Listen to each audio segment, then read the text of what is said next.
একজন শিক্ষিত মা দাও, আমি একজন শিক্ষিত জাতি দেব। তিনি একজন পুরুষ হয়ে কিন্তু একজন নারীর কথা বলেছিলেন, তিনি পুরুষের কথা বলেননি।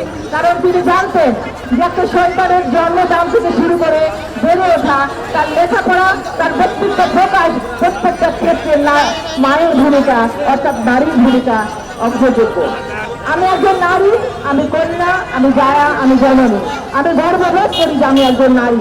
কিন্তু আজকে নারী সমাজের কি অবস্থা দেখে, এই যে চারিদিকে যে ধর্ষণ, এই ধর্ষণের খেলা, ধর্ষণ তো ভাই আগে হয়েছে, আগে হয়তো বছরে 2-3টা ধর্ষণের কথা আমরা শুনেছি, কিন্তু এখন হচ্ছে গণধর্ষণ।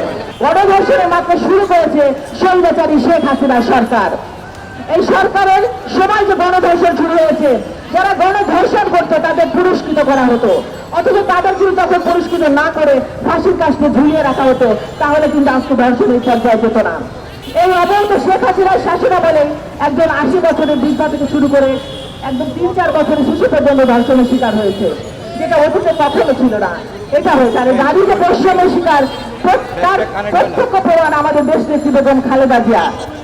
খালেদা জিয়া তিল করে বৈষম্যের শিকার করে মৃত্যু যন্ত্রণা তিল করে কারাগারে হাউস অ্যারেস্ট করে রাখা হয়েছিল, তাকে বিদেশে চিকিৎসা পর্যন্ত করতে দেওয়া হয় নাই। এই দেশ নেত্রী বেগম খালেদা জিয়া কে? তিনি হল দেশের সাবেক 3-3বারের প্রধানমন্ত্রী। তিনি দেশ নেত্রী বেগম খালেদা জিয়া জীবনে কোনো নির্বাচনে তিনি কখনো পরাজিত হননি। তিনি একজন সাবেক রাষ্ট্রপ্রধানের স্ত্রী, তিনি আমাদের দেশ বরেণ্য নেতা তারেক রহমানের মা, আপসহীন নেত্রী। যদি তার এই আপসহীন ভূমিকার জন্য তিনি তার সন্তানকে হারিয়েছেন, স্বামী হারিয়েছেন। আজকে আমি শ্রদ্ধার সাথে স্মরণ করছি বহুদলীয় গণতন্ত্রের প্রবক্তা, স্বাধীনতার মহান ঘোষক, বীর মুক্তিযোদ্ধা, বাংলাদেশের প্রথম রাষ্ট্রপতি শহীদ প্রেসিডেন্ট জিয়াউর রহমানকে, যিনি নারী জাগরণের সূচনা করেছিলেন, যিনি নারীকে আজকে রাজপথে দাঁড় করিয়েছেন, সমাজের প্রত্যেকটা সেক্টরে নারীর ভূমিকা অনস্বীকার্য করেছেন।